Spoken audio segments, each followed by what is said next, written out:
আর আমরা দেখতেই পাচ্ছি সময় খুব দ্রুত যাচ্ছে এবং খুব দ্রুত পরিস্থিতি পরিবর্তন হচ্ছে। একটা হাদিস যথেষ্ট, নবীজি বলেছেন আমার উম্মত আর কিয়ামতের দূরত্ব এতটুকু এতটুকু, এভাবে বলেছেন, আমার উম্মত আর কিয়ামতের ডিস্টেন্স, আমি আর কিয়ামতের দূরত্ব এতটুকু, মানে 2 আঙ্গুলের ফাঁক যতটুকু এতটুকু, তার মানে খুবই ক্লোজ এগুলো। আর এগুলো সম্পর্কে বললে তো এক শ্রেণী মানুষের ভালো লাগে না।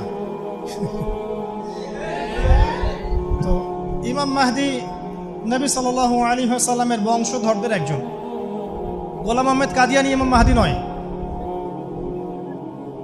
যতই দাবি করুক আর যতই এসব নসব নামে মেলানোর চেষ্টা করুক, মূর্খ জনগণকে যতই বোঝাক না কেন, সে কোশ্চিনকালেও ইমাম মাহদি নয় এবং সে ঈসা ইবনে মারিয়ামও নয়। আর নবী হওয়ার তো প্রশ্নই ওঠে না। তো তাদের ভাগ্য ভালো যেটা ওমর রাদিয়াল্লাহু আনহুর যুগ নয়। এটা যদি ওমর রাদিয়াল্লাহু আনহুর যুগ থাকতো তাহলে বুঝতেন যে শাস্তি কাকে বলে। একজন ব্যক্তি ছিল, ওমর রাদিয়াল্লাহু আনহুর যুগে কোনো ফিতনা ছিল না, কিন্তু কিরকম ছিল না, একজন সাহাবী তাকে বলছেন যে ইয়া ওমর, ইয়া আমিরুল মুমিনিন, আপনি ফিতনা সম্পর্কে আমাকে জিজ্ঞাসা করছেন, ফিতনার সাথে আপনার কি সম্পর্ক? আপনার আর ফিতনার মাঝখানে একটা দরজা আছে। নবীজি বলেছেন আপনার এবং ফিতনার মাঝখানে একটা দরজা আছে। ওমর রাদিয়াল্লাহু আনহু প্রচণ্ড বিচক্ষণ মানুষ, তিনি বুঝে ফেলছেন যে দরজার মানে কি। তিনি বলছেন যে আচ্ছা আমাকে বলো, এতটুকু বলো, এই দরজাটা কি খুলে দেয়া হবে না দরজাটা ভেঙে ফেলা হবে?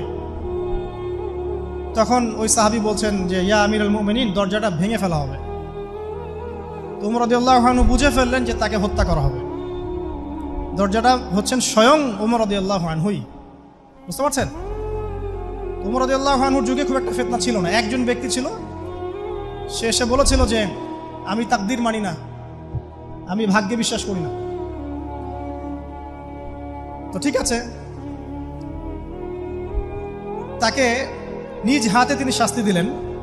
তার কিছুদিন পর আরেকটা ঘটনা ঘটলো যে আরেকজন ব্যক্তি চুরি করেছে, যে বলছে যে আমি ভাগ্যে তো বিশ্বাস করি, আমি বিশ্বাস করি সব কিছুই ভাগ্যে হয়। মানে এই ব্যক্তির সম্পর্ক ছিল।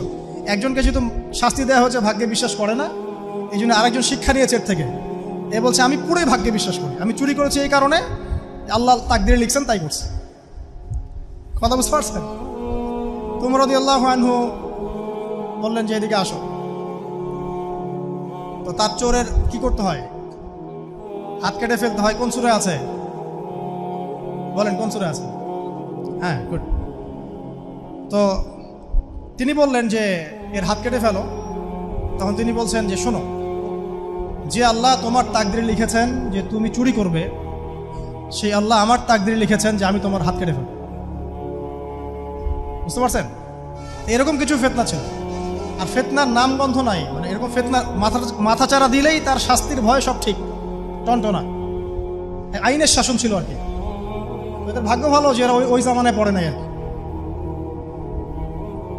মাহদি নবী করিম সাল্লাল্লাহু আলাইহি ওয়াসাল্লামের মেয়ে ফাতিমা রাদিয়াল্লাহু আনহার বংশ থেকে আসবেন এবং তিনি মদিনা থেকে বের হবেন, মক্কায় আসবেন। মক্কায় কিছু মানুষ তার হাতে বায়াত গ্রহণ করবে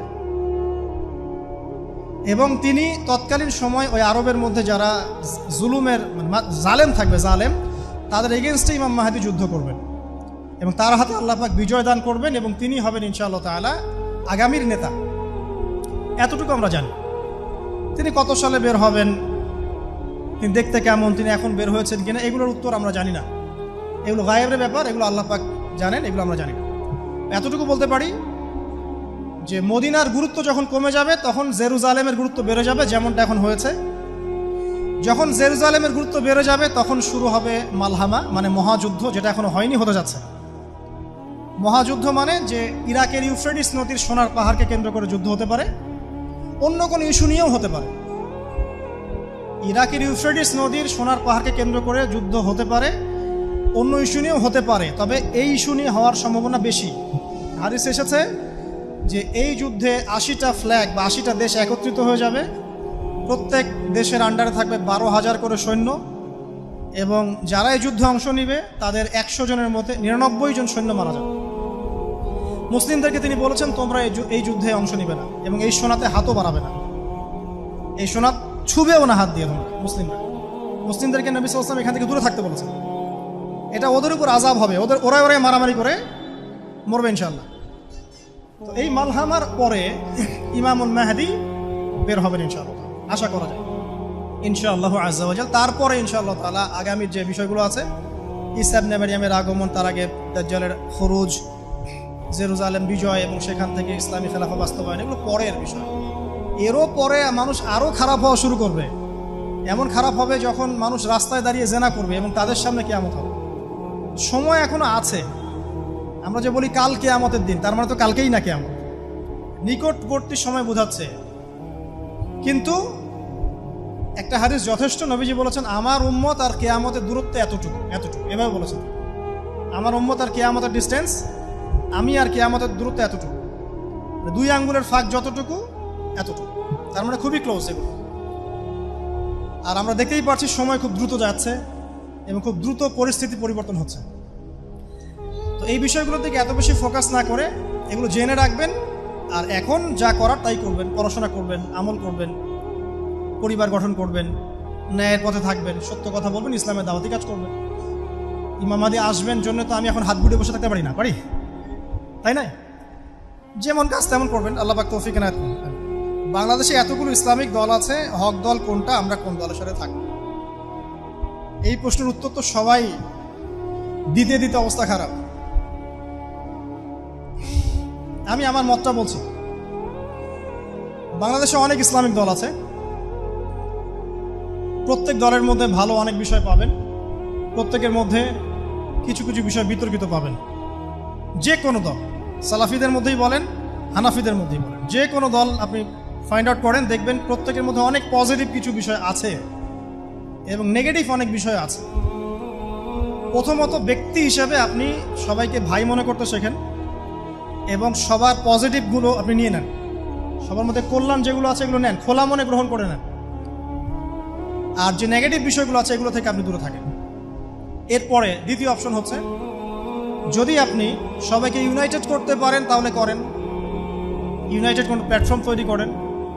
যদি না পারেন তাহলে আপনার কাছে যে দলটাকে বেশি ভালো মনে হয়, ফর এক্সাম্পল তাবলিগ জামাত, অন্য কিছু আপনার কাছে যদি বেশি ভালো মনে হয়, আপনি তার সাথে থাকেন। অ্যাটলিস্ট আপনি জামাতবদ্ধ আছেন বা ক্ষুদ্র অর্থে জামাতবদ্ধ আছেন, একা একা লাইফ লিড করছেন না। তবে অন্য যে কমিউনিটিগুলো আছে এদেরকে আপনি কাফের, মুশরিক, মুরতাদ, বাতিল, জাহান্নামী এইসব মনে করবেন না। নিজে একটা দলের সাথে আছেন, ভালো থাকেন, কোনো সমস্যা নাই, ইউনাইটেড থাকা ভালো জিনিস, কিন্তু অন্যদেরকে আন্ডারস্টিমেট করতে যাবেন। আমাদের সমস্যা হচ্ছে আমরা অন্যকে আন্ডারস্টিমেট করতে চাই। আমরা যারা সালাফি বলে দাবি করছে, আমাদের মধ্যে দল নাই, দলাদলি নাই, সত্য বলতে ভয় পাচ্ছেন? নাই। গ্রুপিং নাই? গ্রুপিং আছে। এখন একটার সাথে আপনি যদি থাকেন, আমি আপনাকে মানা করছি না যে আপনি থাকেন, থাকতে পারেন, কিন্তু অন্য ভাইদেরকে আপনি কেন আন্ডারস্টিমেট করছেন? সে বাতিল, আমি একমাত্র হকের উপর আছি, এইটা সার্টিফিকেট আপনাকে কে দিল? ইভেন পলিটিশিয়ান যারা আছে, পলিটিক্যাল পার্টির মধ্যে ভালো কিছু পেলে আপনি ভালোটা নিয়ে নেবেন, ভালো কিছু পেলে ভালো নিয়ে নেবেন, খারাপ কিছু পেলে ছেড়ে দিবেন। অ্যাটলিস্ট আপনি আপনার জায়গা থেকে সেফ থাকবেন ইনশাআল্লাহ।